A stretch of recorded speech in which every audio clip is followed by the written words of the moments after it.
No, dead. They're all dead. Mamma mia!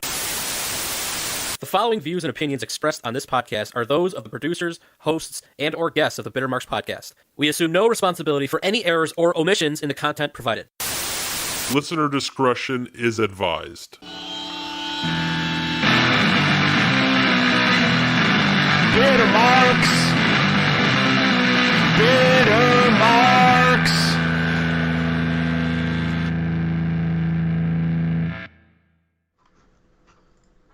Yeah! What's up, smooth babies? Welcome to Bitter Marks! It's your favorite non-wrestling wrestling podcast coming to you every single Friday morning at bittermarks.com or wherever you get your podcasts from. This is your first time joining us. Thanks for checking us out. Feel free to email us, bittermarks@gmail.com. Ask us any questions that you may have, whether they are wrestling related, whether you want to know what's going on the screen over here. Anything you want to know, bittermarks@gmail.com is the best way to get a hold of us.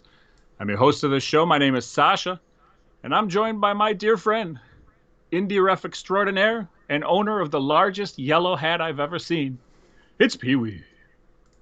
You're getting right to it today. What's going on, man? That was a quick, fast, tight intro. Listen, we got to be efficient, and I don't have any improv skills today, so. That's okay. You're lacking. I heard that you have a big stand-up microphone thing tomorrow. No, not a big, just a normal. Okay, so you're saving the big guns for tomorrow? I'll let you know when the big guns are out, okay? Okay, all right. When I drive down to Champaign-Urbana, and it drives me nuts that Jesse Tuttle constantly tweets and puts on Facebook about not only are they doing shows now, but they're also looking for guys to fill the spots and do these open mics. And it takes every fiber of my being not to contact them and then post a message on their Facebook or Twitter and then volunteer you on my behalf to show up at one of these shows. I mean, you can. It's just I'm not going to show up, and then okay, that would be horrible. I will definitely let them know when I'm coming down there. I would hope they have a spot for me. They could give me 60 seconds. They don't have to give me any more than that. 60 seconds is enough for people to hate. That's an interesting concept. I like that. Just to see who can get over the most on stage in 60 seconds. Yeah, I don't think you can do it with comedy. You need to do it with like stupid animal tricks or like. No. I think comedy is the perfect place to do this. You hone your skills. Yeah, all right. Not my comedy. We're joined by the punctual prince of podcasting from parts unknown Illinois. It's producer Tony. Oh. Looking good. Growing the hair out. What's going on, Tony? All right, well, I guess we should let people know. Producer Tony's not here today. He had a last-second engagement. That's right, he's going to get married. But look at that improv skills.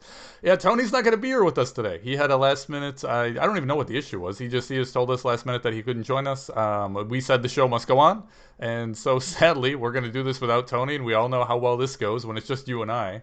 We are hoping for a run-in at some point in this show, which praying, but yeah. In order for that to happen, you better keep an eye on your phone, because I don't keep an eye on my phone while we do this. And I remember the last time he was trying to get a hold of me like 20 minutes earlier in the show. Well, let's see. I run the stream part, the YouTube aspect. You run the Skype part. I don't know how to add somebody mid call to a call. Okay, I'll try if he does anyway. Anyway, we'll move on, I guess. But today we're also joined by the smooth babies in the YouTube live stream chat. If you want to be part of our show while we record it, subscribe to the Bitter Marks Podcast YouTube page and get those live notifications going. We record every Tuesday night live at 9:05. That's p.m. and that's Central Standard Time, so Peewee doesn't know how to get here. Join us. Let's have some fun and ask us any questions, talk some shit, whatever you guys want to do. Let's start things off on a positive note. We had a couple new how do I call this? New statistics. We have a new state and a new country that listen to us. Okay. Oh, the numbers are going up. Ooh, I like this segment. It's unbelievable. We had our 37th state. Do you want to guess which state? I mean, considering I couldn't tell you what states already listen to us besides Hawaii and Utah, it's got to be like one of the less populated states, like South Dakota. Do we have South Dakota yet? Oh, I wish. I played a show one time in Aberdeen, South Dakota. Shout out to the Red Rooster Cafe. Oh, a music thing. Okay, Yeah. I gotcha. I didn't know if that was stand-up, wrestling, or what it was. Okay, I gotcha. Yeah, stand up. I didn't tell you that I went to South Dakota during COVID. It hasn't got there yet. It's Coco Beware's cousin, Della Beware. Delaware is the 37th state that is listening to us. Jesus. I just read the comment that you can have 20 minutes and main event the show on behalf of one of the Tuttles. Based on that Delaware Coco Beware comment, I think they're going to retract that statement. Yeah, and unfortunately it says clean Serbian comedy, and all I do is filthy Albanian comedy. Clean Serbian comedy does not exist. Want to guess what country listens to us? I'll give you a hint. We hit a new continent, my friend. Whoa. Oh, please tell me Antarctica. That's my main goal. Scientists love us. I don't know what continents we were already in. I was going to say France, but I think that's our other podcast. Do you know what continents we had prior to today? Europe, Asia, Australia, North America, and South America. Which leaves There's only one left. One other. And I wish I was paying attention as you said that. Oh, Africa. That's right. Wow. We did it. We are the Akeem of podcasts. As Ghana becomes the 22nd country of the world. That is insane. Okay. Well, welcome, Ghana. You are in for a treat. And honestly, I don't even want to say Ghana because that's disrespectful. It's actually the greater Accra region of Ghana. If you want to pinpoint it down a little bit. The statistics you get are that accurate that it tells you the region of the country? Yeah. I think there's amazing. like 10 or 11 regions or something in Ghana. And we got the greater Accra region, who, by the way, they celebrate a holiday called Homowo. Okay. It's not a joke. Okay. Homowo. I was waiting for a Blossom joke. I was waiting for something. I didn't know where you were going to pay it off. That is a gay Joey Lawrence joke. But yeah, it's apparently some sort of festival that celebrates like them. I don't know. I don't want to disrespect them and say the wrong things, but I did look it up, trying to find some facts on a greater Accra region of Ghana is pretty difficult. So, absolutely. Speaking of difficult. I wanted to bring something up here just before we get going with the show because I have a feeling that it's going to fly off the rails much sooner than later. I wanted to make a little bit of an announcement here. As you guys know, my wife, Steph, has been on a DDPY journey. She's been on this huge weight loss journey, and it's been very inspiring to me. It's been very inspiring to Connor, and it's been inspiring to a ton of people online. She decided to take this journey at the age of 35. She might have been 34 when she started. I don't think you should be saying that. I think you should be saying 23. Okay, that's sure. I'm just saying she's not a spring chicken anymore, and was still. All right, it's getting worse. Oh man. Okay. If we can delete that from the audio, and everybody in the chat keep quiet about everything I just said. Whatever. My wife is not in her teens anymore. And she decided to take when you met her and she was 13. I think she wasn't. I met her when she was 19. Whatever. So she took a big leap of faith deep into her life. A very brave thing to do. And it's very motivating to me, Connor, everybody online who follows her. It's very, very inspiring. I started thinking about this, and I had a thought that maybe it shouldn't just be Steph that takes a leap into the uncomfortable, basically, I feel like, but prior to a couple weeks ago, I was feeling like life had not passed me by, but like I was good. I've got a good career, a multiple. I've got a house, I've got a kid, I've got a car, I've got a wife. I'm good to go. But then I started thinking, is that enough? do I just want to settle and be good for life, or do I want to keep working and see if there's more out there, or not even more out there, but are there goals out there that I had in a previous life or prior in this life that I haven't fulfilled yet, that I kind of gave up on, and since I got the home life and that all came together, I gave up on, and now is now the time to pull the trigger and get back into it. I said yes. I made a purchase this morning. Can you see this? I see nothing. Oh, I can almost see it. I can't get it into frame any more than that, but that's a referee shirt. I've been going to the gym for the first time in over 9 years. I've been going every day for a week and a half, which is, I mean, it's nothing, but it's still. So you're ready, is what you're saying. I'm saying, in my mind, I'm motivated and determined to do this. I'm gonna get back into reffing. Oh, now I'm not gonna. Sugar wooga. I'm very excited about this. I'm not going to do this full-fledged. I can't. My body and my life will not allow me to travel the country and try to go into this probably as much as I should to really have a shot at doing anything. But I don't think I'm trying to do anything with this. All I want to do is get back in the ring, do some shows, and see where it goes. And if I'm going to do this, I made a promise to myself that if I was going to do this, I was going to take it seriously. So I am going to the gym daily. Last time I was reffing, I was also drinking daily. I'm not drinking anymore, obviously. But also my nutrition is through the roof because of all the nutrition stuff that Steph goes through. And that's trickled into my life, not because I've asked for it, because I've kind of been forced into whatever she buys, I have to eat. So my nutrition's better. My gym etiquette is better. My entire life on a whole is better. And I'm proud to say I already have a booking. Oh, a week from Sunday. Whenever, what's the date there? Wait a minute. In like 10 days? Yeah. Okay. Now I've got bigger goals than this. What I wanted to do was get out there as soon as possible.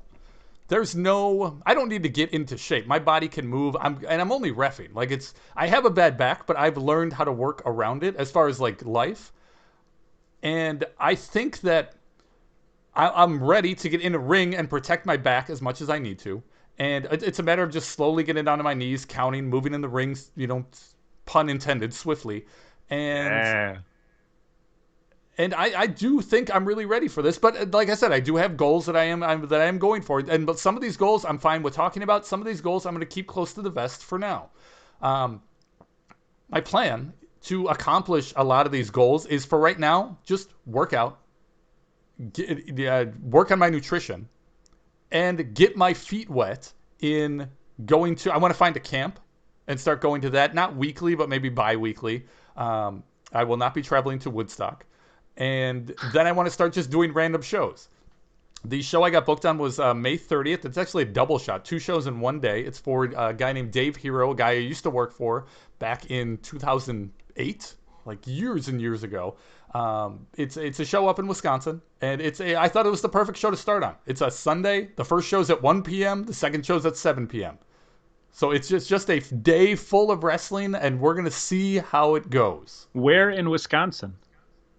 Dundee, Wisconsin, about 3 hours from me. I got vaccinated last week, and so Are you joining me on this trip, or is Huevos de Oro joining me on this trip? No, oh, man. Neither way. Actually, I'm with you. I am fully vaccinated that Wednesday before that weekend. Okay. So all I'm saying is, if you see someone who looks like me in Wisconsin, it's me, because nobody in Wisconsin looks as good as this. Nobody. I've been to Wisconsin very true. At least 4 times in my life. Well, that's great, man. I can't wait. And listen, I know this has a lot to do with your son, correct? The vast majority of this is my biggest goal is he's not going to this show because it's too far, and I want to be ready when he's at a show. But my biggest goal is to be in a ring and have him see Dad be a ref, which he's never done. I don't think he's seen pictures. I don't even think he's seen video. And that's one of my biggest regrets, is that my son has never seen me do not what I'm amazing at, not what I'm good at, just what I love doing. And that was my main motivation for going to the gym every day. That's my main motivation for awkwardly reaching out to these guys that I haven't talked to in 14 years and saying, "Hey, remember me?" No? Okay, that's understandable. Either way, here's what I'm trying to do. Would you mind? Do you have any spots for me? And I mean, luckily, this guy Dave Hero, I typed out my. Dave Hero is a saint. I typed out my story to him in like just on Facebook Messenger, sent it to him, and it was like a decent sized paragraph, nothing too lengthy. He got back to me within 10 seconds. Said, "Yeah, sure. See you on the 30th." That's great. It was, yeah, I couldn't have been more happy and appreciative of him taking a chance on me. He doesn't know what I look like now. He doesn't know what kind of shape I'm in. He's just letting me take a shot on me, and he's taking a shot on me. I was very much appreciative. I'm very excited for Johnny Swift to make his return 11 years later. And here's a little bit of a tip for anybody who's listening. If you want to become an indie ref, just contact this guy, David Hero in Wisconsin. Tell him a story. Easy. No. He'll book you. I think I might be a ref at that show too. How many shirts did you order? I honestly have two. I ordered a small and a medium. Flip and bump. The thrift seekers, baby. Making the rounds. I'm working on a logo. Well, that's great, man. I'm very happy for you, and I plan on being there for a lot of it to take video. And I'm not gonna talk to like your wife or kid if they're there. Like, sure. I'm gonna do my own thing. Sure. But I do want to like document it and help you, like, create some memories and. That'd be great. I wish. I would love for that to happen, whether it's via you or my wife or something. I have very little footage of my 12, 13-year reffing career caught, digitally, caught on tape. And it's one of my biggest regrets. Yeah, I know the feeling. I have one match and one camp match. All right, so that's all. I knew I said it was going to take only a minute, and that went much longer than I thought it was, so we can get moving. But just know that I'm very, very excited for that to be going on. That's okay. We're gonna go 2 hours for this show. I don't know if you have anything planned. So. Tony takes the night off, and we just run wild on YouTube all night long. He's gonna be very happy that he is not here today. Tomorrow is 25 years since. You want to take a guess? It's a historic wrestling moment that some call the worst moment in wrestling. I didn't know what you were talking about until you said the worst moment in wrestling. Now I'm just trying to think of what the name is. Not the screw job. It's the curtain call. The curtain call. 25 years ago tomorrow, actually. Okay.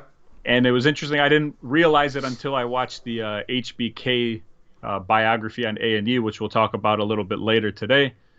But yeah, so 25 years, and guys like Bruce Pritchard and Jim Cornette have called it, like the dumbest thing, one of the worst things, calling for Triple H to be fired back then, and even now, basically calling it disgraceful and like an FU from Hall and Nash to Vince.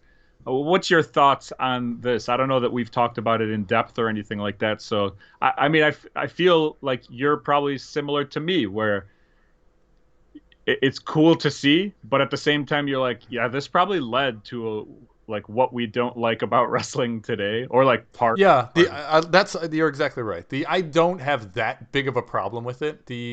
If Cornette and Pritchard are saying things like it's the worst thing to ever happen to wrestling, that cannot be true. They look at a Canadian Destroyer. The Canadian Destroyer to me is above the curtain call. If the curtain call never happened, would we have Canadian Destroyers? If the curtain call never happened, would we have wrestling today? Would it have gotten out of the... You know what I mean? Would it have gotten out of that slump that it was in the early 1996, late 1995? I don't know. I feel like this is the way wrestling was headed anyway. It just kind of ended up... That was like a pretty big moment of it. Because, ECW was already doing stuff that was against what old timers would do. You know what I mean? Sure. And they were using words that people in the know knew, but they shouldn't be using those. You know, I mean, they were exposing the business here and there, and this was kind of like mainstream level WWF doing it. But here's the thing: it's Madison Square Garden, but it's a house show. If it's not for that one camera recording, and we know it's one camera recording because we've only ever seen one angle for 25 years, then Hattori Hanzo is correct that the Austin push doesn't happen. The Austin trajectory goes in a totally different direction if Hunter is... Everybody's saying it in the chat. All right, guys, we get it. Changes wrestling. Change. Yeah, Hunter wins the King of the Ring that year, and Stone Cold possibly never becomes Stone Cold, blah, blah, blah. My point is, it was a house show. It's not the worst thing that's ever happened to wrestling. Look at AEW. AEW's non-exploding ring a few months ago. That exposed the business way more than this house show did. This is just guys hugging after a match. Who cares? They still beat the hell out of each other during the match, and then after the match, they hugged and said goodbye. Maybe they're just like... Maybe they take work very seriously. Now the match is over, and now they realize that after a fight, I'm just talking in kayfabe, after a fight, they can put their differences aside, and these guys are going to a different company, so let's say goodbye even after we beat the hell out of each other.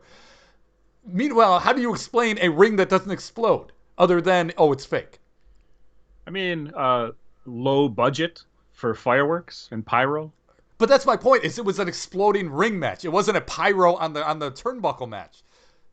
How do you explain where they didn't have any explosion at all? It was just sparklers on the corners. Well, if that's the case, I mean, they did have good explosions throughout the match. It's just the big one was a dud. I still think that exposes the business more than this. I keep wanting to call it the Montreal Screwjob. I disagree with you only in the fact of the response of the guy taping it. So I'm going off of one man's response because.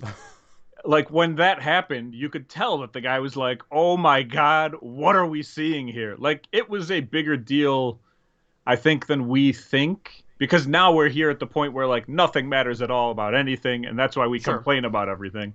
But maybe at that time, I mean, 1996, I didn't even know you when this happened, right? That's true. Yeah, that's you're exactly right. So, it could have been a different mentality. It was. If he doesn't, do you think if he doesn't record it, it doesn't have nearly as big of implications? I mean, we wouldn't see it on every special and everything, from here on out. I'm sure people would have talked about it, but I don't think it would have been a big deal. I wonder how long it took for that video to get out. Yeah, good question. Because it seems like immediately they realized that they couldn't punish Shawn, that they obviously couldn't punish Razor and Diesel, that they had to punish Triple H. But is the severity of his punishment larger because the video's out there? Yeah, it's a good question. And I mean, it's out there. Shawn Michaels asked Vince if they could do this. But Vince was like, yeah, whatever. But a lot of people don't think that Vince knew exactly what he was talking about. So it's kind of that's right. Yeah. I mean, I don't know.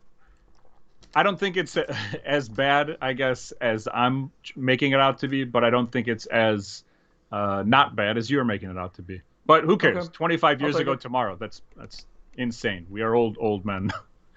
Yeah, whether it's ruined the business or not, it absolutely impacted the business a ton. For sure. We are 1 month and 1 day away from the Billy Joe Travis Memorial Crockett Cup Tag Team Golf Invitational, presented by Ball Scraped, live from the Apple Orchard Golf Course. And we have confirmation our dear friend Goff is going to be joining us. How about that? Wow, Goff is playing golf. All right. He has. So how many members do you have of this team? That doesn't include me. I think we have at least 3 or 4 tag teams. Wow. So we're going to have, if everybody shows up, we are going to have an actual tournament here.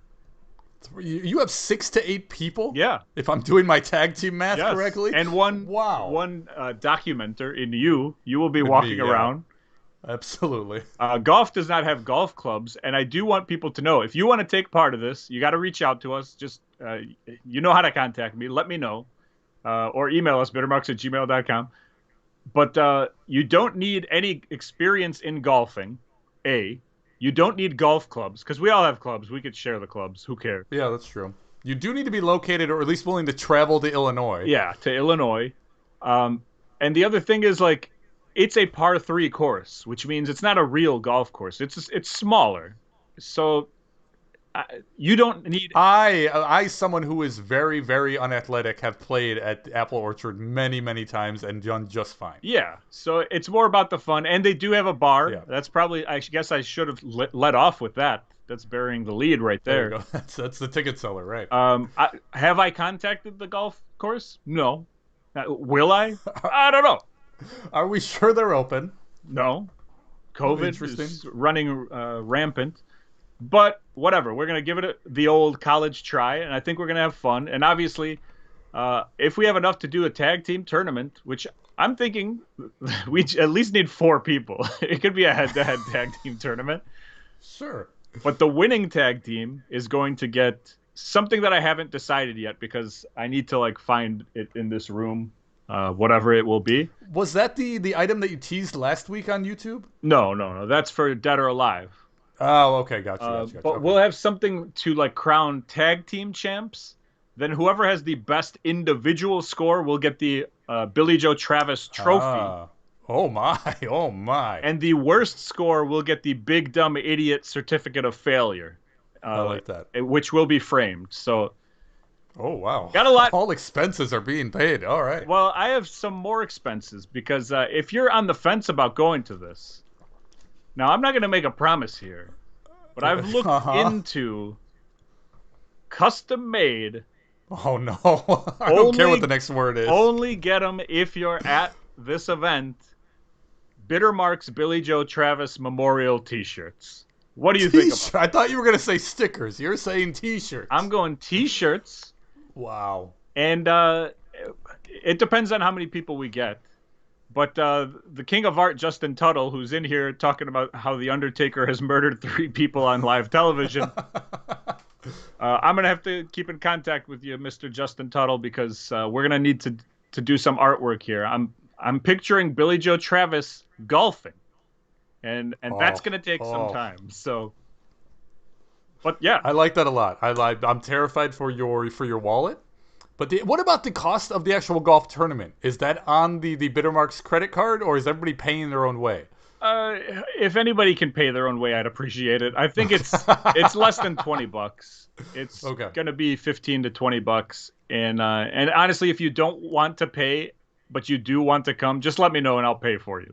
I'd rather have you there. And, if that's the deciding factor, we'll pay for it. Yeah, absolutely. Ibiza in the chat is asking, what's the date of the golf thing again? That's Saturday, June 19th. Just happens to be my birthday. It's your birthday, yeah. Yeah. And that night, I'm not going to go, but I thought it was interesting, very, very close, in Elgin, Illinois. There is a wrestling show outdoors that Christopher Daniels and Brian Cage are wrestling on. Whose show, do you know? I don't know. Never heard of it. But it's at a restaurant bar off of Randall Road and Lake Street. Oh, wow. Which is not very far. So anyway, so anybody interested in that, please let us know. We absolutely would love to get more people involved and just... the bigger the group, the better. Yeah. Mess up the Bartlett Park district over here. Last week I did ask for people to send in their Mount Rushmore of least favorite professional wrestlers. Our dear friend Goff called it the Mount Trashmore, and I absolutely love it. We did get a couple people, and so I wanted to read theirs. We got our dear friend Will in Chicago. His number 4 was Kevin Sullivan, which is a pretty strong pick. A strong hatred for a Kevin Sullivan. What do you think of Kevin Sullivan? I mean, I don't have a problem with him. He's definitely not in my least 4 favorite wrestlers of all time. I just think of him as the booker for WCW at the time. The Chris Benoit stuff, all that stuff is what I think of when I hear the words Kevin Sullivan. But I mean, I'm neither here nor there. You know what I mean? He's a neutral. I have no feelings towards Kevin Sullivan. No strong. I'm very interested as to why the hatred from. I don't remember his Twitter name, but I know what his real name is, but I don't know if we're saying it. Does he explain why he made the list? That's the only one he didn't explain. So I feel like there's even extra so mysterious. Yeah. His number 3 was Ultimate Warrior for being a homophobic sack of shit. Okay. Number 2, Hulk Hogan for being a racist sack of shit. Okay. Number 1 for Fabulous Moolah for being a pimp. His number 1 hated wrestler, Fabulous Moolah. Sure. I'm okay with that. You know the whole story on Moolah? Yeah, I understand the reason. Okay. It's just kind of weird. Like, Moolah? I don't know. He listed some trash people and Kevin Sullivan. I'm very confused on the Kevin Sullivan hatred. Yeah, that's pretty messed up. That's great stuff. But thank you, Will. Thank you for sending those in. I don't know that we'll ever talk about Kevin Sullivan again because, like you said, it's just kind of neutral with Kevin Sullivan. So yeah, right. Can we get a picture of Kevin Sullivan next to the music sure, man? In about 5. Oh, for next week, yeah, add Kevin. We'll add if you're watching on YouTube. We've added Music Man to the bottom row. Oh no! Next week Blur will out be his Kevin face. Sullivan. Blur out Music Man's face. Oh no! Then we have our dear friend Goff sent in pics, and you're gonna have to give me a minute to get to his because I don't think I printed out the thing. So print it out. What are you talking about? He sent like a very long written response, as only our dear friend Goff can. Okay. So I got to read his top 4 here, or bottom 4 here. Number 4, he said, the Big Boss Man. Oh. Pretty good wrestler, okay. And the WWE really tried pushing him for a while, but I always found him cheesy and like a bad version of Austin. And he was part of 2 of my least favorite stories. Him against the Ministry of Darkness, where they hung him in that cage match, and then him against Big Show, where he dragged Paul White's dad's coffin behind his car. I love that he compared the Big Boss Man to Stone Cold Steve Austin. Number 3, he's got Triple H, which I believe that's a pretty high pick for a lot of common, people. Yeah. He says, I loved him in DX, but never liked him on his own, face or heel. Great wrestler, great on the mic, but too over the top with his villainy. His meanie face and that dumb tough guy voice were just too much for me. I know they're married, but I also hated him with Stephanie McMahon and Chyna too, for that matter. But just all around Triple H hatred. Right? Can't be happy, can't be in a relationship. Just no happiness on any front for Triple H. I feel like as he wrote that paragraph, he hated Triple H more, like as he realized what he was writing about him. Number 2, Ken Shamrock. So him and Putski. Oh, there you go. I don't know if Putski is going to be joining us for the Billy Joe Travis Golf Invitational, but if he is, maybe we should team him up with Golf. They could be the anti-Ken Shamrock. Or we can team up with Ken Shamrock. Is there a dollar amount on Cameo that we can get him to fly in and play golf with us? I didn't even think about celebrities. What about Frank Shamrock? He says quotes on the YouTube page are fantastic. Ken Shamrock, another over-the-top cheeseball who sucked on the mic and was very boring. And then number 1, this one. What did he say? Are you talking about Frank Shamrock or Ken Shamrock? Ken Shamrock. Oh, I thought Frank Shamrock was on his list. No. Okay. And then number 1 is interesting because I have more respect for this guy now than I did before. I also didn't like this guy before, but definitely not number 1 worthy for me. He says number 1 hatred of his, Gangrel. Whoa, really? He said the fucking look. How can you look at Gangrel and not immediately say, but I don't want to be a pirate? Did I do that okay? I know that's a Seinfeld reference.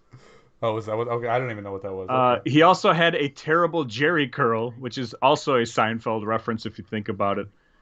I don't even remember if he was any good at wrestling. I always hated this guy. Dumb gimmick too. Just fucking bite your opponent and you win. I give him credit for still being active, but he still sucks. Take care, fellas. Goff. And then he sent a picture of Seinfeld with the pirate shirt. Oh, next to Gangrel. Okay. Yeah. Thank you for not sending that to me so I could post it here. I love Gangrel. I've done many shows with Gangrel. Never had a problem with him. I think he works wonderfully. Always loves telling a story. Loves that he relishes in the vampire stuff. Yeah, Gangrel is a fantastic guy.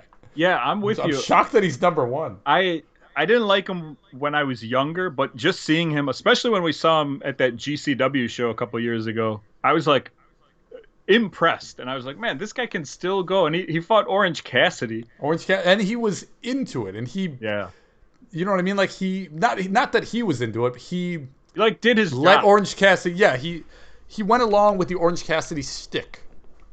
Yeah, and still didn't make it like shitty. You know what I mean? Like. Yeah, right. It still made sense story-wise in a wrestling sense. But yeah, it was good. Love Gangrel. And then we got at CU Comedy chimes in. I'm going to go ahead and just say at CU Comedy is always Jesse Tuttle. I don't know this to be true, but I'm just going to go with it. I imagine it's Jesse and Justin both typing, like one with one hand. One letter at a time. One with the other hand. And they're just that good at QWERTY. Whenever we get a tweet from CU Comedy, I do also always picture it as Jesse Tuttle. But considering Justin Tuttle is essentially the fourth member of this podcast as far as the production goes, we should probably rethink that thinking. He's like Mabel was supposed to be the third man of the NWO. He's our Mabel. He's our Mabel. And I believe he just signed off of the chat. So. But anyways, at CU Comedy chimes in. Least four favorite wrestlers: Buff Bagwell. Oh, love me some Buff Bagwell. The Ding Dongs, ding more than dong. The Yeti, and Billy Joe Travis. And luckily, whoa. Luckily, he said just kidding, and then he okay. said, I don't know, Nikki Bella, I guess. I thought we were gonna have serious issues, right? But it's okay. I'm easy to work with. I still would have gone down there and done a show, but I would have been angry about it. I would have dressed in a bright gold jumpsuit and done a show holding an acoustic guitar, like the man, Billy Joe Travis. But anyway, do you know a lot about the Ding Dongs?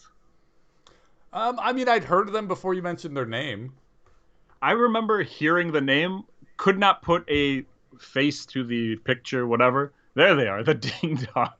The Ding Dongs. They were. If you're not watching on YouTube, it's a tag team, masked wrestlers. They came out in red jumpsuits with red hoods, and they had their name is the Ding Dongs, and they had bells on.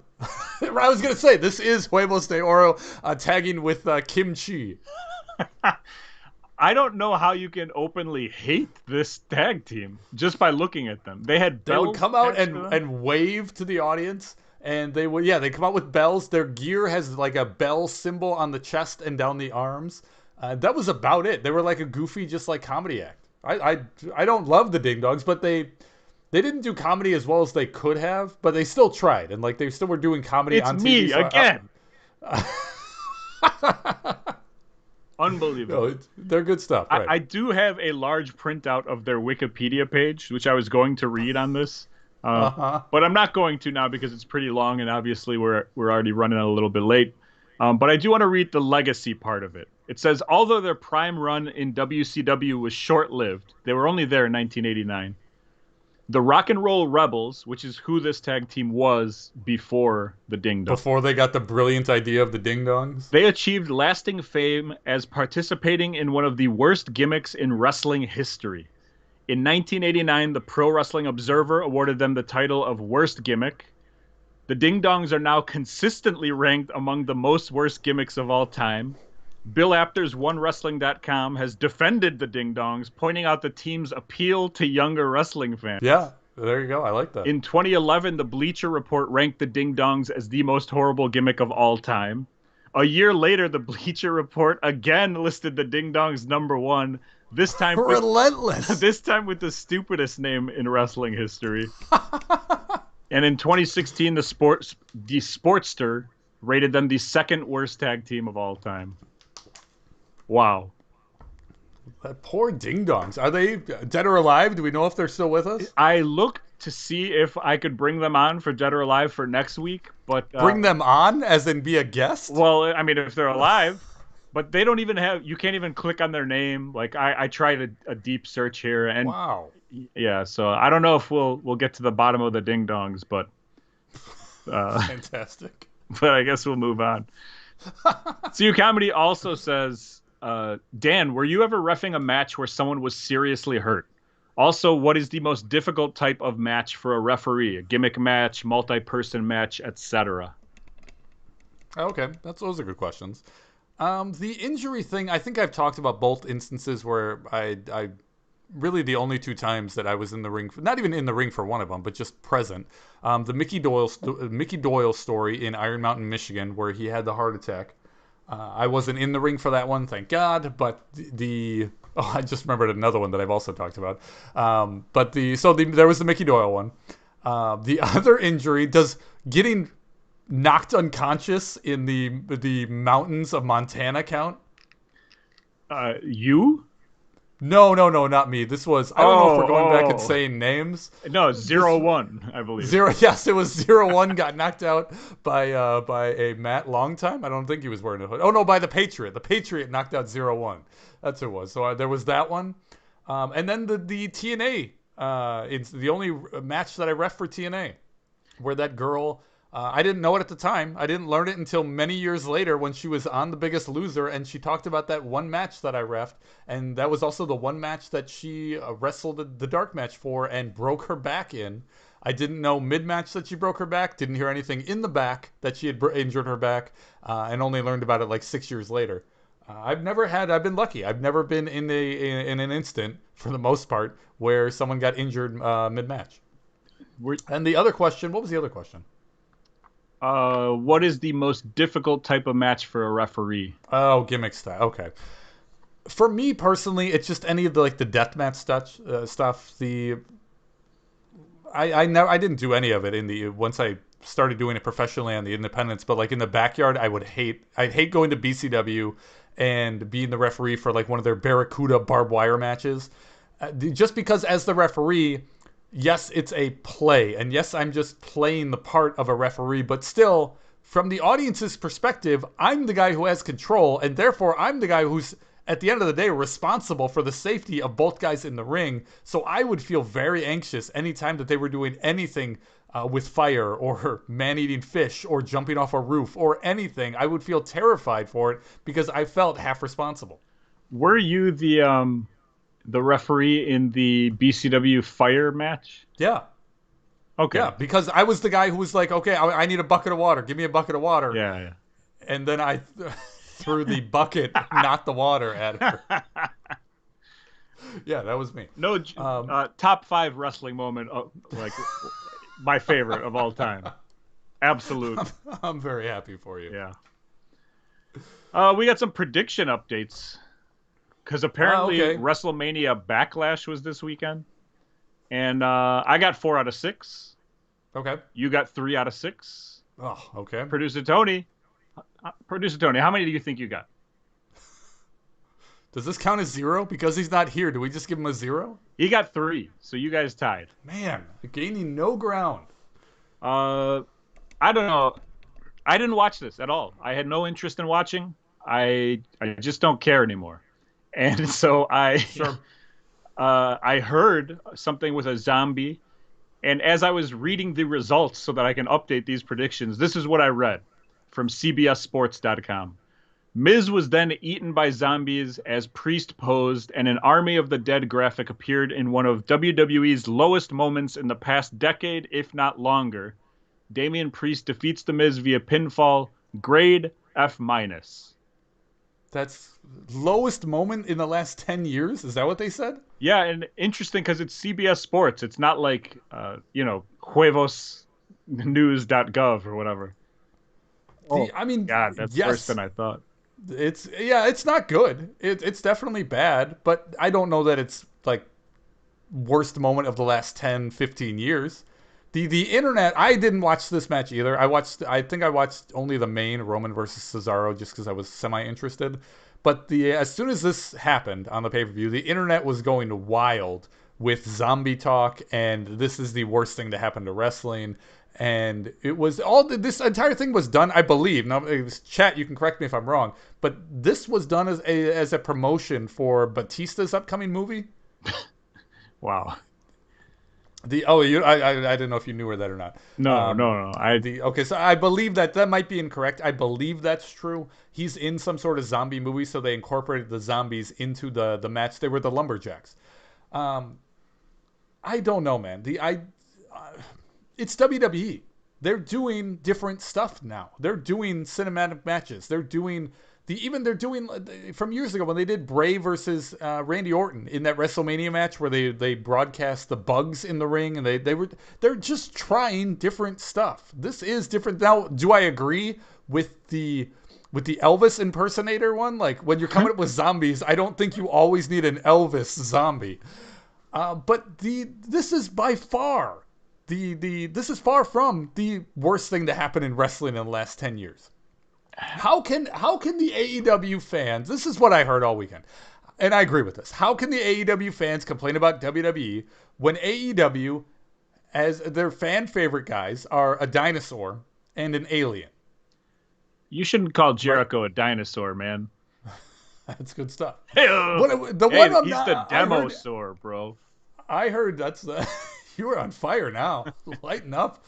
We're 40 minutes into this. He's Demosaur after falling off that cage. That's not true. We saw the pads. What else is going on? My point is, we saw everybody complaining about the Luchasaurus. We saw everybody complaining about Statlander. I didn't see a lot of comments about somebody that was brought up in the chat earlier. The WWE has a zombie on their roster for the past 25 years. That's exactly what The Undertaker is. I guess. Right? And he's... John is saying that on a scale of 1 to 10, this was 10 bad, And it absolutely wasn't good. I'm not defending it at all. I'm just saying it's not the worst thing to happen in wrestling ever. This is a picture of the zombie from WWE ECW. I got like a worse feeling when you told me it was for a Bautista movie. Like, I get them trying to do stuff all time. Like, I feel like the WWE and SNL, Saturday Night Live, are like the exact same thing. They used to be great 30 years ago. Okay. We all love the old characters and all that kind of stuff. Anybody new who comes in, we go, this sucks. Eventually, if you like continue watching, they win you over. So, some people do, some people don't. But their goal is not to have us as their fans. Like, they need to get new people, younger people. That's a very interesting comparison, yeah. And I don't know, and I mean, you can take it a step further. Lorne Michaels and Vince McMahon are like the same exact thing. Like, they control the entire thing by themselves, whatever. Saturday Night Live even does the same thing that WWE does, where they bring in like the legends, right? Like, they bring in. That's hilarious. That's a great comparison. And it's just like it's not supposed to be for us anymore. And it's really difficult for me to understand that, but I've been grasping it a lot more lately, and I've been changing my viewing habits because of it. We'll get to that in my bitter later this week. But yeah, I don't know. It looks pretty bad, but whatever. AEW is bad too. Everything's bad. Everything sucks. Agreed. It's not the worst thing that happened in 10 years. Let's move on really quick. WWE's Most Wanted Treasure still.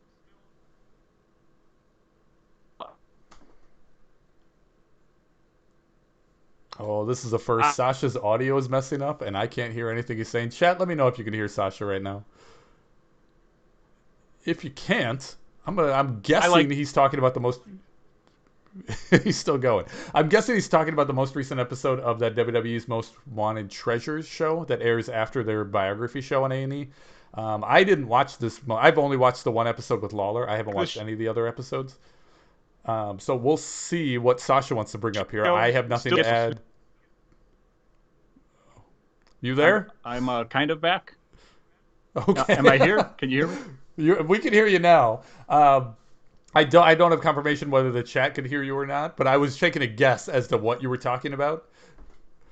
My only guess was that it was about the WWE's Greatest Treasure Hunt show. Yes, yeah. And okay, I was saying that I have not seen any of the new episodes. That I've only seen the Jerry Lawler episode. So if you want to talk about this, I don't have much to add. Yeah, I just wanted to add a couple things. So Sergeant Slaughter was the guy who was on the show, and he was looking for Iron Sheik memorabilia because Sheik is like in too bad of health to travel. Oh, okay. So they went to Bob Backlund's house, which is amazing because Whoa. Bob Backlund is That's great. like crazy and so awesome, and still like no joke, like tumbling in his basement. There's like wrestling pads on the ground. He's agile, like he's awesome. Bob Backlund's dungeon. And Bob Backlund had a couple of the Persian clubs from Iron Sheik, which is why I started the show doing the. Okay, that makes sense. The club movement. Yeah. And so he had a couple pairs of them and just gave one like for the WWE thing, and then the other thing they were searching for was Iron Sheik's boots from the match that he had. Oh, with the curl. Yeah. But a specific one that he had a match with Sergeant Slaughter. I forgot what the name of the match was. Whatever it was. It was like one of the bloodiest matches that they had. The boot camp match? Yeah, Is that what it is? That's what it is. And so they found the guy who had it. They bought the boots for $5. They found the guy that had it. That's unbelievable. They bought them for $5,100. And then they were not the boots. What? It was awesome. That's amazing. It was awesome. They found out they were from like WrestleMania 2, like the Battle Royal with everybody in them, but they were not the ones that they thought. I still think it's a good show. It's just, it's cheesy, but the memorabilia part of it is actually really cool. But last week, I brought up the fact that they were looking for the WCW TV title and they didn't find it. And I still couldn't find any information on it, who has it or anything like that. But I was thinking, to me, that WCW TV title is one of the coolest titles. Like, I remember it from my childhood. I feel like every WCW show I watched, it was being defended. I love that title. Yeah. I love how it looks and everything. And so I was trying to think what my favorite wrestling belt is. And obviously, I'm an ECW guy. But the ECW belts to me don't mean anything. And that's why I thought this was an interesting thing to think about. Because I don't feel like the ECW world title is really that important of a world title. Oh, see, I disagree with you. I agree with you on the tag titles for ECW. Did ECW have tag titles? That's how important they are. Right, that's what I'm saying. Yeah, you're exactly. I'm legitimately asking. Did they? Yeah, I mean they had a tag tournament at some point. Okay. I would assume. No, I legitimately didn't know if they did or not. I was gonna say like the tag titles obviously don't mean anything if they exist. The TV title means a ton for the ECW TV title. You just rename it the RVD belt. But the world title, I love the ECW world title, both the look as well as its history and lineage. That whole run from Taz to Mike Awesome to back to Taz to Tommy Dreamer, and transitioning like from different shows to different like circumstances, that whole thing, I think there's a ton of lineage that's worth it being up on a list. I like how it looks. It was obviously like the most modern looking of the world titles, but to me the TV title, it was only relevant when RVD had it. I didn't care about the TV title until RVD had it and then held it for 2 years or whatever. And then we were like, yeah, like that's an awesome title. He defends it constantly. He doesn't lose it. He's held it for however long it was. And he got injured or whatever. Isn't that how he lost the title? Yeah, he hurt his leg for the first time in like 2 years. It was his first like sidelining injury, and he just had to hand the title over to Cyrus, I believe. And for me, the world title, I don't care about any of that stuff. The Masato Tanaka, Mike Awesome. Really? I care about it. Not Masato Tanaka. That's not what I'm talking about. I'm talking about the Taz, the controversy stuff, where Mike Awesome leaves with the belt. Yeah, the WCW, the WWF guy beats the WCW guy in a ECW ring or whatever. Yeah, right, that whole thing. That's a very interesting story, but to me, like, I don't know. I guess like and then you end the story, not even end the story, but it's getting close to the end of the story with the once WWE buys ECW, the belt goes away. It's not brought back, the ECW championship, until RVD beats Cena in one of the greatest matches of all time. And then I think it's the next night or the next Tuesday or possibly the next week, Heyman re-debuts the ECW title to RVD after beating Cena.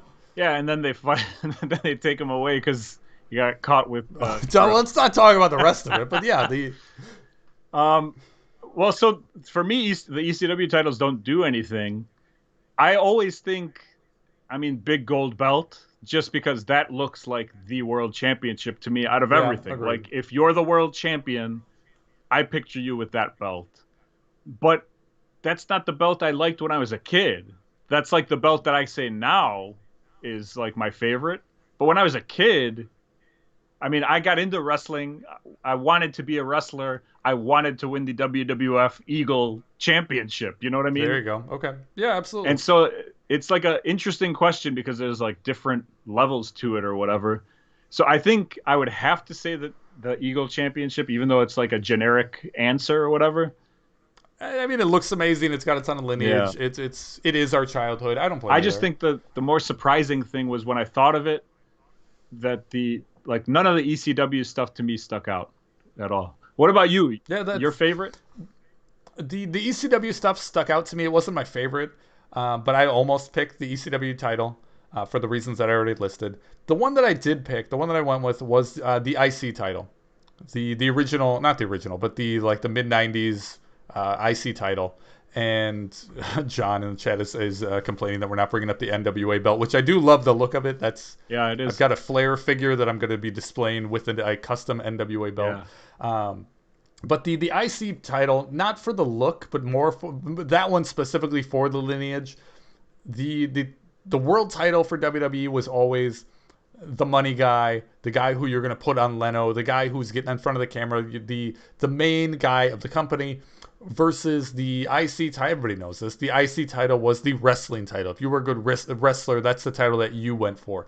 Guys like Savage, Steamboat, Rude, Perfect. The list of IC holders, yes, the list of world champions is also insane. But the wrestlers that are on the IC list are Bret Hart, Shawn Michaels, Razor Ramon, Jeff Jarrett, The Rock, Jeff Jarrett, and Jeff Jarrett. Yeah. You can't go wrong with that list. Any specific color of the IC title? I like the white one. Yeah. White and yellow. To me, but that's when I got into it real hard. Yeah. So that's what sticks out to me. I do have love for the NWA belt as well, but I only recognize Dan Severn as an NWA champion and nobody else. So. Did you happen to watch any of HBK's biography on A&E? Yeah. I watched the whole thing. Fantastic, right? Yeah, loved it. I know I've complained about these before, where I don't like them rehashing on stuff that the common wrestling fan already knows. It's just not stuff that interests me. But the way that they did it was nicely done. I didn't mind it at all. I do think that a hairless Shawn Michaels looks very similar to a hairless Nick Gage, who I also watched that week. That's pretty funny. I'm with you. I thought it was very well done. I don't have too much to say about it. Yeah, same here. It was all stuff that I knew for the most part, but it was still done and presented in an interesting way. Cool seeing Marty. If you haven't seen Jannetty. it, check it out. Love to see Crazy Marty. Yeah, love to see Marty. Crazy Uncle Marty. The screw job stuff was interesting because I don't know that we know we kind of know what happened with the screw job stuff, but I feel like they really made a point to make it known that Shawn Michaels knew about it. Where before I always feel like it's kind of tiptoed around. Maybe I just haven't seen enough stuff about it. Okay, I was going to say, to me that was common knowledge, but I've also seen a lot of stuff. Yeah, I mean, I knew it, but I've never seen everybody be like, yeah, Shawn, this, blah, blah. You know, like, I don't know. I don't know how to describe it. It just kind of stuck out to me. Shawn Michaels' wife also stuck out to me, Tadao, you know what I mean? I thought I totally agree with you. I think she was the Nitro girl that now looks unbelievable. Again, and then you compare her to who was the other wife that I saw this week? Brian Pillman Jr.'s. Yeah, yes, not his wife, but his mother. But you're exactly right. Nail on the head as far as comparison wise. I went from watching the Pillman documentary to the Shawn documentary, and the wife of the specimen being discussed was a stark contrast from Pillman to Shawn. Don't do drugs forever, kids. Short period of time. That's it. Now I have to click no when I put this on YouTube as, is this video okay for children? So you talked about it a little bit already. You watched the Nick Gage Dark Side of the Ring? Oh, loved it. Love. Did you see this? Yeah, but I'm very confused right now.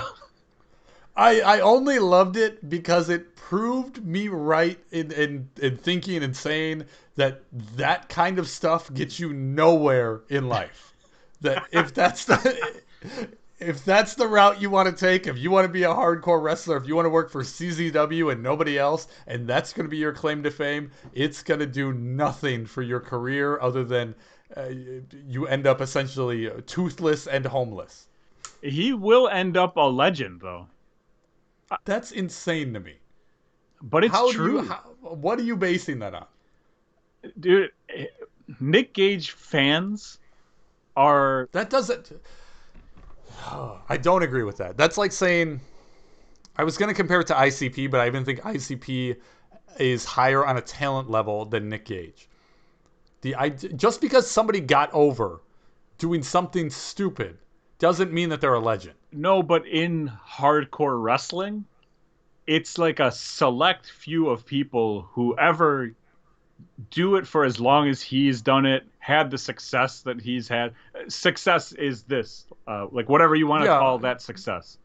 But the people who love that style of wrestling love Nick Gage. Not the way that like we cheer for a wrestler, like love Nick Gage. I've seen him live a couple of times, and it doesn't matter how the rest of the show is going. If the show sucks and everybody's quiet, when Nick Gage comes out, all bets are off. Everybody stands. Everybody, like, he walks into the crowd. He's chest bumping people. He's pushing, everybody's like pushing each other. If you can watch that documentary and fall in love with the guy, I don't want to say there's definitely something wrong with you, but you need to do some sort of evaluation. The guy, look at the matches that they aired. One of them we were there, by the way. They started the show off with him versus really? Effie, and that was the show that we were at in Hoffman Estates. The midnight show, right? Yeah. Oh, fantastic. Okay. So it was one of the matches after that, the pizza cutter stuff. Oh, yeah. The pizza cutter on Jon Moxley. Now maybe Moxley was just working, and maybe it's not really a shoot pizza cutter, if that's a thing. But if it is, that's a dick move. There's obviously a want and a need from fans for this deathmatch wrestling. But if that's the case, do it the smartest way possible. You don't need to cut open the sides of somebody's mouth like a fish. There's smarter ways to do it. That's the bottom line. Is if that's what he wants to do, that's fine. There's 100% smarter ways to do what Nick Gage is doing, where it doesn't risk your life, but it makes it seem like you're risking your life. And that I'm okay with. It's when he's actually putting himself and, more importantly, others at risk and not getting permission to do so. That's what I can't stand. The not getting permission is the big sticking point, because like all those guys, I mean, when you go back to those Mick Foley, Terry Funk, Cactus Jack, Hayabusa, they're working together. Yeah, that's the thing. Like, they are destroying their bodies. There is no safe way. But there's an agreement that they would destroy their bodies. Yeah, there's no agreement between him and David Arquette. I agree. That's why I'm saying, like, that's the line that gets crossed in that point. But it's interesting though. Arquette also was like, he took out a pizza cutter to my mouth. But he didn't say like he was fine with that, right? I agree. So I don't know how much of any of that was a work. Maybe the whole Arquette saying, "I told him not to cut me. I told him not to cut me." Maybe that's all the work, just to make Gage look like a badass. I don't know. I'm just going off of face value of what I was presented. I think Nick Gage is a dick, and I don't think there's any reason to support him. I cannot wait for you to ref a Nick Gage match. I would absolutely refuse. I've walked out of wrestling shows before. I don't know if I've told that. Have I told that story here? Yeah. I have no problem doing that. I would love to walk out of a Nick Gage match. Here's the thing, like, ECW was also kind of where our line was for extreme wrestling. Like, we weren't CZW agreed. fans. ECW was like marijuana, and CZW was like crack. We're okay with ECW. That's a good comparison. Yeah.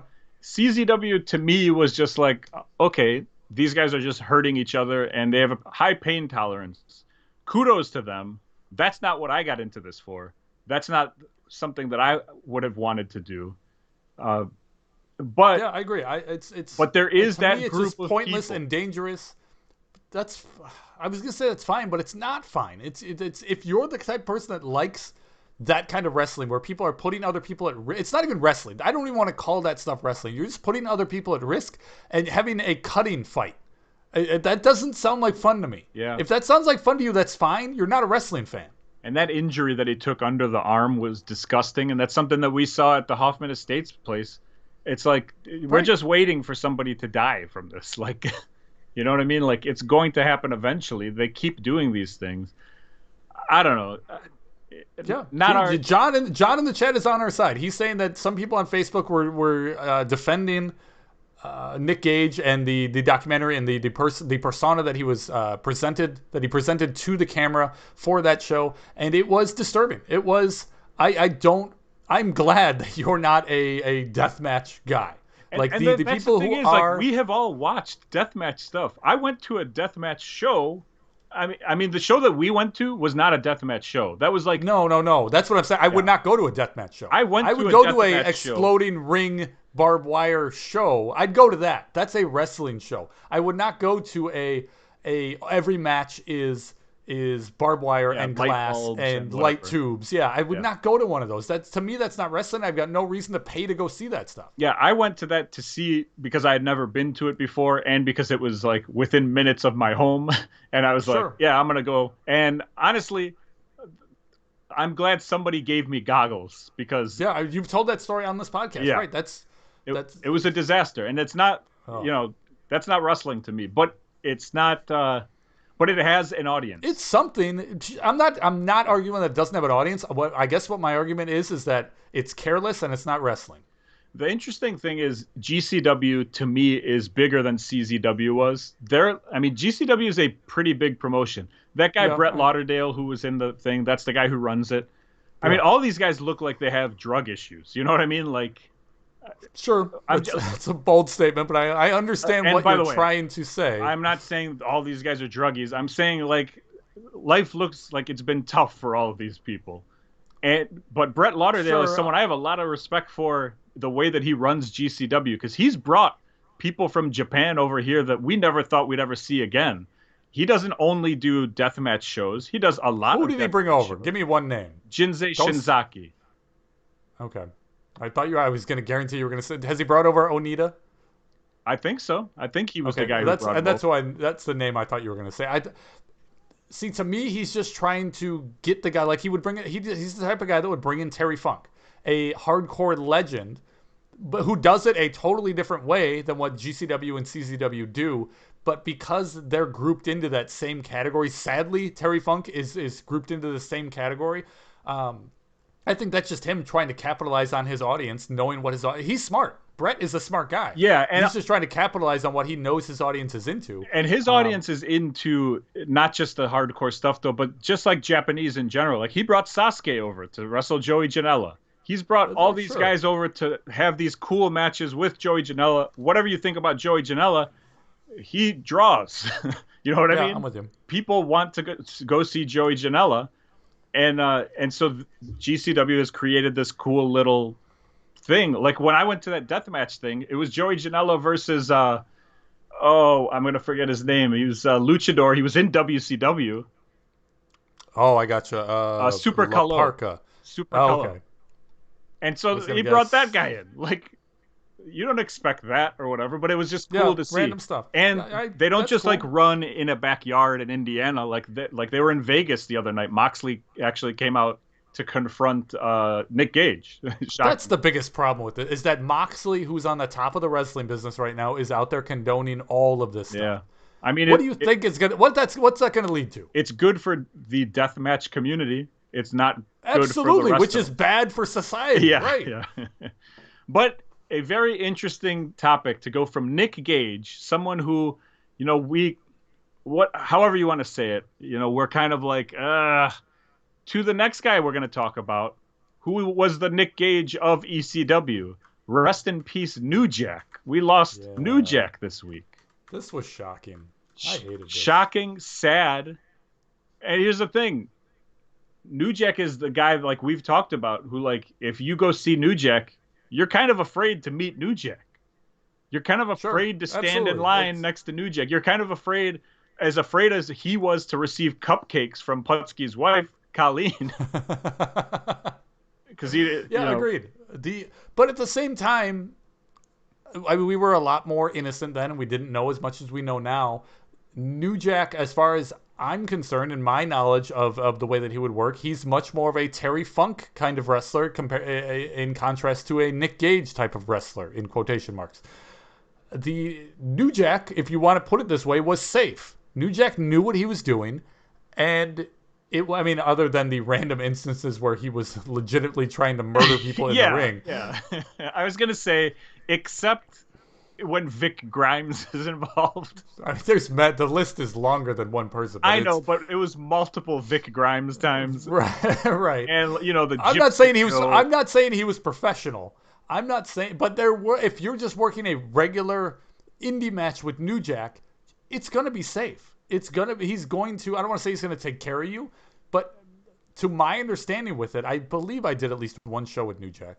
That's what I was going to ask you if you'd ever worked. I believe I did a show, but I didn't work the match.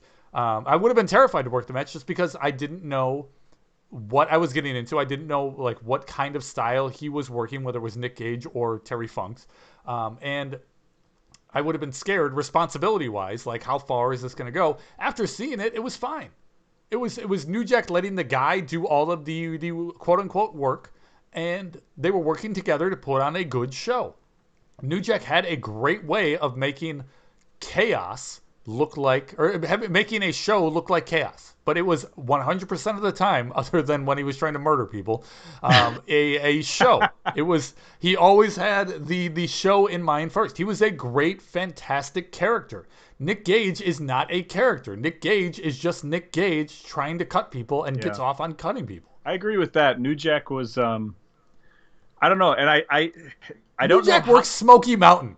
New Jack was in Smoky Mountain Wrestling. You want to compare somebody in Smoky Mountain to Nick Gage? Well, I haven't seen enough Smoky Mountain New Jack to really make an opinion on it. I'm guessing he wasn't doing hip tosses and arm drags. I haven't seen a ton of it. My understanding is that there is more wrestling than ECW New Jack, but we should check that out. We should look at it. We absolutely should. You know what? We'll do that for next week. I'm going to write that down in the notes. Sounds good. But seriously, we saw New Jack live a lot of times. To me, it looked like New Jack was, it would suck to be in a match against New Jack because stuff is going to hurt. But sure. As long as you go with it, no or whatever. arteries are going to get cut. Yeah. No, you're never going to go too deep on anything. Nothing is ever going to slip, and there's going to be blood, and it's going to be a mess, but it's going to be a controlled mess. Like the mass transit incident or the Vic Grimes stuff. We all know there's a bunch of New Jack stuff, but it's so weird to try and defend it that way. You know what I mean? Because we do have these instances where it was okay. But in those instances, it always seems like there was something that went wrong in the match where the other person, it wasn't the other person's fault, but they weren't on the same page at the same time. Otherwise, it was easy. He'd come out, he'd hit you with a guitar with some powder in it. He would type on the keyboard, it would smash you with the keyboard, and the keys would go everywhere. He would throw the garbage can in. It was like a set of things. And then the dangerous thing was him jumping off the balcony, usually. It wasn't him doing something to somebody else off the balcony. Yeah, he was taking a lot of the risk. Yeah. He wasn't putting the risk on somebody else. Sucks to take that, but sure. Could be worse. You could be Vic Grimes in that situation. But yeah, so I don't know. Rest in peace, New Jack. That one hit home, man. 58 years old. Yeah, that was a rough one. Him. I didn't Absolute know that legend. I would have that feeling when New Jack passed away, but definitely too soon. Totally agree with you. So let's end the show on that end. Rest in peace, New Jack. Next week, me and Peewee talk about New Jack's Smoky Mountain matches. We'll try to get a live contestant for Dead or Alive. And musical guest Billy Ocean on the show. How about that? Wow. Okay. All right. What's making me bitter this week is just WWE programming in general. We kind of talked about it. I kind of realized this week that wrestling is not for me. WWE wrestling, whatever it is now, is just not for me. And I'm still going to watch when I can, just because there are guys that I do like watching. But overall, it's just not the type of wrestling. It's not the style of thing that I want to see. I don't want to see zombies. I'm glad I didn't see the zombies. And I get it's not for me, but so what I've done here is, all right, 2007 to 2013, I still haven't watched. Sure. And you know what? I'm not going to watch it. Wow. CM Breaking Punk, news. Sorry. Batista, Randy Orton, I don't care. I don't care about any of these people. Maybe I would have cared 20 years earlier, but I did not care at the time. And it's too much wrestling. It's too much crap. I don't want to watch Raw and SmackDown and a pay-per-view every month. And what are you going to do with all this free time? And constantly just a barrage of stuff. I didn't even watch the pay-per-view on Sunday. I turned on Raw and I watched last night. There were 2 matches that were from Sunday. They just had the rematches on Raw. Kofi Kingston had 2 matches last night. Meanwhile, there are people who haven't been on the show in months. It's like, it just, I'm sick of it. So, what I did last night, I started back at Raw number 1. Oh, yeah. And so what I'm doing, give me Raws, and then every 3 or 4 months a pay-per-view. What else is there? I don't need SmackDown. That's digestible, yeah. Yeah, I can binge watch a bunch of it and have good memories of stuff that I like. And so just goddamn wrestling. Will you be reviewing any of this stuff on upcoming episodes? I'm sure that I will be talking about some of the awful things that are that are on there. In your future, yeah. Because wrestling sucked back then, too. That's the thing. Wrestling has always sucked. That's the best part of wrestling, is like, you don't know what to expect when 2 guys are out there trying to do something and trying to do it perfectly, and guys are just constantly messing up and doing things, and shit goes bad, and the rope falls off, and that's great. And now they hide all that, and they edit all that, and they shake the camera like this when moves are happening so that you feel like you're shaking at home. No, I don't need that. Just give me Yokozuna crushing Koko Beware. I know I'm sounding like an old man. I am an old man. Screw you, wrestling. What's making you bitter this week, Peewee? The double stomp. The double stomp off the top rope always looks terrible. Guys know they can't do it without killing the other guy. So every time they do it, they only glance the guy that they're landing on and then immediately jump off the guy. Or they go the Finn Balor route, where they hit, and then they act like they slip off, and they like do like a squat, and they fall backwards. But now that's just every time that Finn Balor does it. His top rope stomp is a jumping squat onto the guy, and then he immediately rolls onto his back. It's very frustrating to watch. It looks terrible, and I could literally not find a single video of a typical, like a regular double stomp, because I believe nobody wants to take the time to make a GIF of a move that looks this bad. Before I get messages about this, please know that I'm referring to the typical, like the United States televised double stomps. Yes, I know that kids are dumb on the indies and they really lay it in. And yes, I know that there's female wrestlers in Japan that are just insane. I found this clip. Like that is insane, where she's doing a moonsault off the top and lands full weight on the girl's stomach and doesn't lay up. That's a good looking double stomp. Is it safe? No, there is no safe way to make a good one that look good. So don't do it. Just find something else to do. Like us on Steve Facebook. Blackman, what do you want me to say, Steve? Like us on Facebook. Facebook.com/Bittermarks. New episodes drop every Friday morning at bittermarks.com. Follow us on Twitter and Instagram at Bittermarks. Email us, bittermarks@gmail.com. And last but not least, buy our shirts, including the upcoming Billy Joe Travis Memorial t-shirt. ProWrestlingTees.com/BittermarksCom. That's COM as in Matt Van Kunder, the gay warrior. Look him up, but not on your work phone. Peewee. See you next week. I'm a referee again. We're back. Producer Tony, we'll be back. Smooth Babies, thank you for joining us. Bye.